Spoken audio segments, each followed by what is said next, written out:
Hello, I'm Jerry Ford. Gonna read a story from this book here called The Scary States of America. 50 weird and terrifying stories, one from each state based on true events, by Michael Teitelbaum. Alright, so let me see if I can randomly pick a state here. Let's see, I already done that one.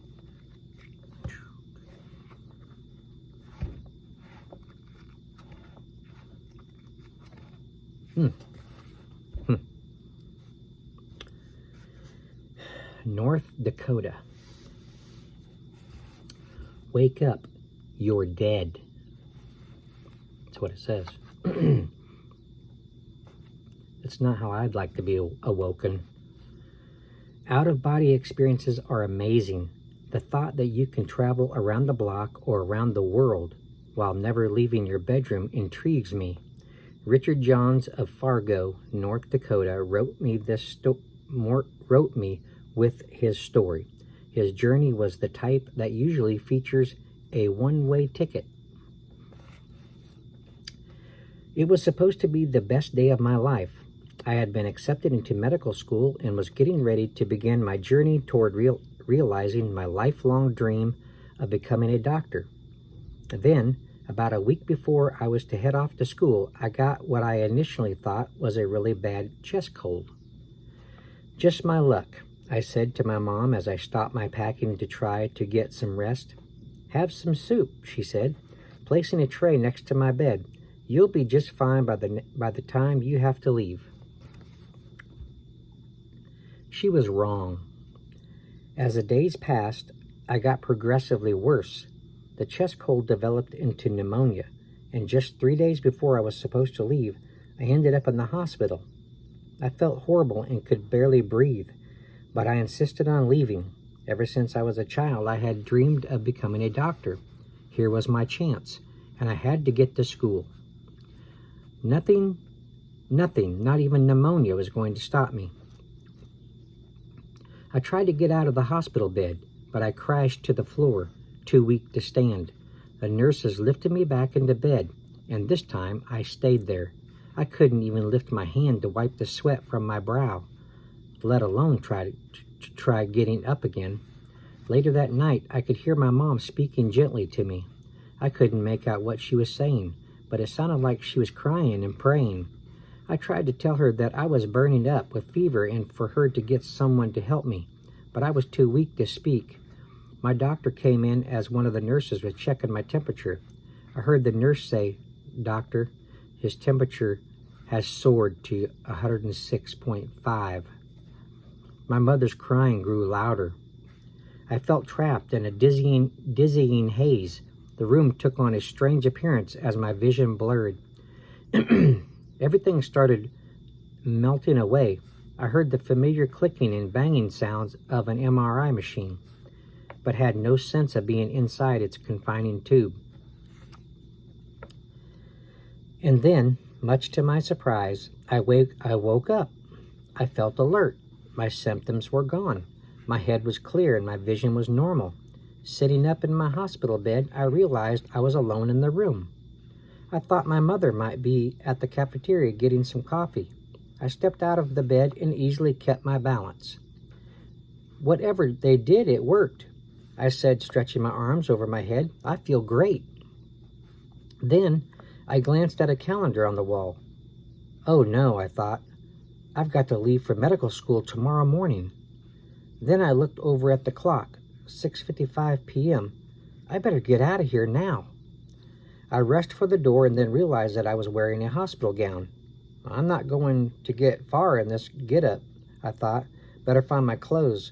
I looked around the room for my things, but the closet was empty, as were all the drawers in the dresser, which had held my personal belongings. Where did all my stuff go? I wondered. And where are my clothes? I searched every corner of the room and then finally thought to look under the bed. I turned to crouch but froze in fear as I noticed a man lying there. How can someone be there? I said aloud. I just got out of that bed. The figure in the bed was lying perfectly still with his eyes closed.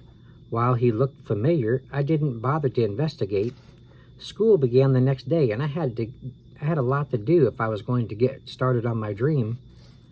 Ignoring the fact that I was wearing a hospital gown, I dashed into the hallway. Frustration swept through me as I searched for anyone who could help me. "Excuse me," I shouted at a nurse. "Where are my clothes? I need my clothes. I have to get out of here." The nurse ignored me and kept walking. An orderly arrived with fresh sheets for the bed. "Hey," I shouted desperately, my anger growing. "I need some clothes." But the orderly also ignored me. He actually brushed right past me. "Forget this. Maybe my mom has my things," I said, hurried down the stairs and out onto the street. With my open hospital gown flapping behind me, this was no time for modesty. I wanted to get the heck out of there. Stepping into traffic, I tried to wave down a car or a cab, anything that could get me home. No one stopped. Frustrated to the point of rage, I tore back into the hospital. I would make them tell me where my clothes were, and then have them call me a cab. I felt fine now. The illness had passed, and I was not going to miss the start of medical school. Reaching my room, I peered in and saw that man in my bed. Reaching my room, I peered in and saw that the man in my bed was gone. In fact, the entire bed was gone. Glancing to my right, I saw the orderly pushing the bed down the hall. I hurried after it. I slipped into the elevator beside the orderly and the bed. "Who is he?" I asked, recalling the feeling that I somehow knew the man. "Is he okay?" "Man, what a shame," the orderly muttered, shaking his head. "This one was so young." "So he's not okay?" I asked. What's wrong with him?" The elevator doors slid open, and I followed as the orderly wheeled the bed through a set of double doors. Walking slowly down the empty, featureless hallway, I reached the doors just as they closed, revealing a sign out front. Morgue, it says. I muttered to myself, "Why are they taking that guy to the morgue?" I burst through the doors and found myself at a cold, dimly lit room. Rows of dead bodies filled the space.